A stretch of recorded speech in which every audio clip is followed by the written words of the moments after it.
Saya mau mengupdate Pak, bagaimana tentunya update kelanjutan dari proses rencana Otoritas Jasa Keuangan untuk merilis blueprint transformasi digital perbankan, Pak?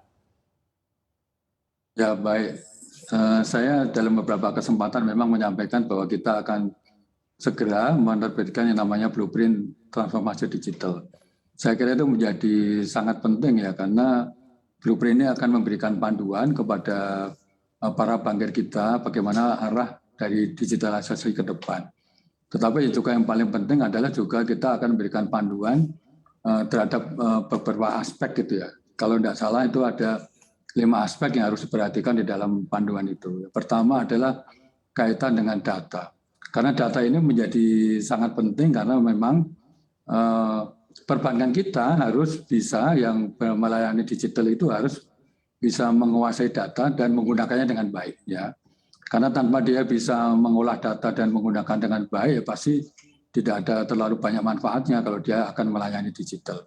Dan juga yang paling penting bahwa perlindungan terhadap data itu juga menjadi sangat penting karena kan undang-undang perlindungan data itu kan belum ada, sehingga memang perbankan kita juga kita minta untuk terus bagaimana dia bisa mengolah data dengan baik, tapi juga tidak boleh mengesampingkan perlindungan data nasabah, bagaimana dia tadi mengolahnya gitu ya. Yang kedua adalah terkait dengan teknologi. Ini juga menjadi penting karena teknologi itu kan sangat cepat berubah, sehingga memang ya perbankan yang terus akan melayani digital tentunya harus cepat mengantisipasi berbagai perubahan-perubahan teknologi supaya layanan tidak jadi kuno aja gitu kan. Nah, yang tidak kalah penting juga masalah manajemen risiko. Nah, di dalam manajemen risiko itu juga nanti kita akan mengatur yang namanya tata kelolanya seperti apa, cyber security-nya juga pasti juga harus diatur dengan baik untuk melindungi transaksi, dan juga bagaimana nanti bank kalau dia ingin mengoutsourcingkan apa itu namanya teknologinya atau layanannya, itu juga menjadi sangat penting untuk bisa diberikan panduan, sehingga dengan panduan-panduan ini kita mengharapkan bank cepat tetap bisa terus berinovasi di dalam layanannya gitu kan, tetapi aspek perlindungan kepada nasabah, aspek untuk kelancaran transaksi itu juga menjadi sangat penting ya, sehingga memang di dalam blueprint itu kita juga nanti akan mengatur bagaimana sisi SDM-nya, karena di dalam blueprint itu kita akan mengatur bagaimana kriteria talent digitalnya. Itu kan sudah aspek SDM-nya ya. Kalau kita ingin melayani digital tapi aspek SDM-nya nggak kita perhatikan, nggak kita rekrut dengan baik, tentunya ya pasti akan ketinggalan ke depan. Karena aspek dari beberapa hal tadi itu termasuk bagaimana SDM itu kita terus perkuat, itu menjadi suatu hal yang sangat penting supaya bank itu bisa melakukan layanan digitalnya dengan baik. Pak, dari transformasi digital ini bisa membuat bank berkonsep digital bisa lebih marak dan tentunya tren konsolidasi bank juga menjadi harapan OJK, Pak? Saya kira seperti itu ya, karena di dalam POJK kita nomor 13 ya, atau nomor 12 kalau tidak salah, kita kan sudah mengatur bahwa untuk mendirikan bank baru, termasuk bank digital baru, itu kan modal ini harus 10 triliun ya.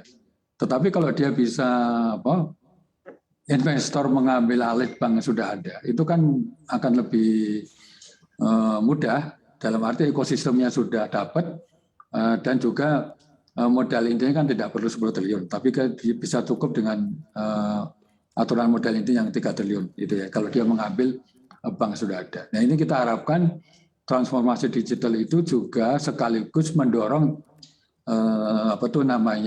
konsolidasi bank. Dan saya melihat ini sudah terjadi nih, Mas Gibran. Kalau kita lihat dari tahun ke tahun jumlah bank kita terus menurun, dan banyak sekali para investor yang ingin mengambil alih bank-bank kita yang tentunya tidak siap untuk melakukan transformasi digital. Itu seperti itu katanya. Ya, Pak, gitu. Kalau kita lihat kan blueprint-nya ini sudah didorong. Sejauh ini sudah adakah yang mengajukan untuk akuisisi untuk bank digital atau seperti apa, Pak? Ya, seperti yang saya kemukakan beberapa kali ya, bahwa bank yang melakukan layanan digital kan sudah semakin banyak. Dan tidak ada satupun bank yang tidak akan mau ya hanya melayani layanan-layanan yang konvensional. Ya. Mereka sekarang sudah mulai rame-rame untuk membangun diri, membuka diri, menguatkan teknologinya untuk bisa melayani nasabahnya dengan digital. Nah, tanpa itu, tanpa mereka move on ke sana, ya pasti akan ditinggalkan oleh para nasabahnya yang sekarang tidak ada. Saya menganggap ya bahwa para nasabah, terutama yang para milenial itu tidak akan mau lagi datang ke bank hanya sekedar untuk misalnya buka rekening atau melakukan transfer dana. Ya, sehingga kita terus mendorong supaya bank-bank kita untuk bisa melayani transformasi digital ini dengan baik, melayani digitalnya dengan semakin cepat dan semakin baik lagi ke depan. Ya, Pak, bagaimana Pak arahan Otoritas Jasa Keuangan terhadap kalangan banker terkait dengan antisipasi tantangan yang dapat timbul di tengah transformasi layanan digital perbankan yang cukup masif ke depannya? Ya, tentunya pertama itu tadi saya mengatakan mereka harus cepat mengantisipasi perkembangan teknologi. Karena tanpa dia bisa mengantisipasi perkembangan teknologi, pasti dia akan ketinggalan di layanan digital ini. Dan yang kedua, teknologi itu kan mahal. Ya, teknologi itu tidak mudah, tidak murah. Sehingga aspek dari modal untuk terus meningkatkan layanan perbankan digital itu semakin menjadi aspek yang sangat penting. Dan yang ketiga, saya ingin menyampaikan bahwa keamanan dari transaksi itu menjadi suatu keharusan. Karena layanan yang mudah, layanan yang cepat itu menimbulkan juga tentunya tantangan-tantangan untuk bagaimana perbankan kita terus melayani dengan lebih baik, tetapi sisi keamanannya tidak boleh ditinggalkan. Karena keamanan itu keamanan bagi nasabah, ya, juga tentunya keamanan bagi banknya sendiri untuk bisa melayani transaksi digital itu dengan baik. Jadi dua sisi ya, keseimbangan keamanan nasabah untuk bertransaksi dan juga keamanan dari banknya sendiri untuk tidak bisa diganggu oleh pihak lain untuk menggagalkan transaksi itu untuk merugikan bank. Saya kira seperti itu. Ya, Pak, menurut OJK seberapa jauh sebenarnya potensi layanan perbankan digital ini bisa menggantikan layanan konvensional atau offline bank di masa mendatang? Oh iya, jadi ya kita di dalam POJK kita kan sudah memberikan apa tuh namanya aturan yang sangat luas untuk bank itu berinovasi, ya, berinovasi melayani nasabahnya dengan baik dengan digital. Nah, ke depan, nah tentunya kalau itu POJK kita yang sudah memberikan kesempatan yang baik tidak digunakan oleh bank, ya pasti bank tersebut akan ketinggalan dan akan ditinggalkan oleh nasabahnya. Sehingga memang kita pasti akan tetap mendorong ya bank itu terus melakukan layanan digitalnya dengan semakin baik dan semakin aman. Dan saya kok berpikir tidak ada bank yang tidak akan mau berlari ke arah sana ya. Itu sudah merupakan keharusan dan pandemi COVID itu mempercepat ya arah dari dan keinginan dari nasabah untuk terus dilayani dengan lebih baik dan lebih cepat dan tentunya lebih aman.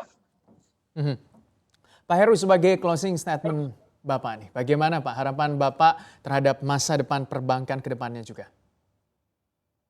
Ya, saya menganggap ya, saya menginginkan masa depan perbankan kita ya bank yang tetap bisa melayani nasabah dengan baik, bank yang tetap bisa berkontribusi bagi ekonomi nasional kita, dan juga bank yang mengikuti perkembangan untuk bisa melakukan transaksi digital yang dengan aman, dengan cepat, dan tentunya terus mengikuti harapan-harapan para stakeholder kita.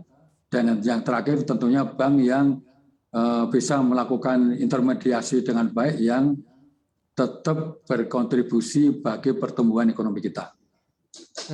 Baik, terima kasih tentunya Bapak Heru Kristiana selaku Kepala Eksekutif Pengawas Perbankan merangkap anggota Dewan Komisioner Otoritas Jasa Keuangan OJK sudah bergabung bersama kami di program Power Lunch. Sehat selalu, sukses juga untuk Bapak dan juga OJK.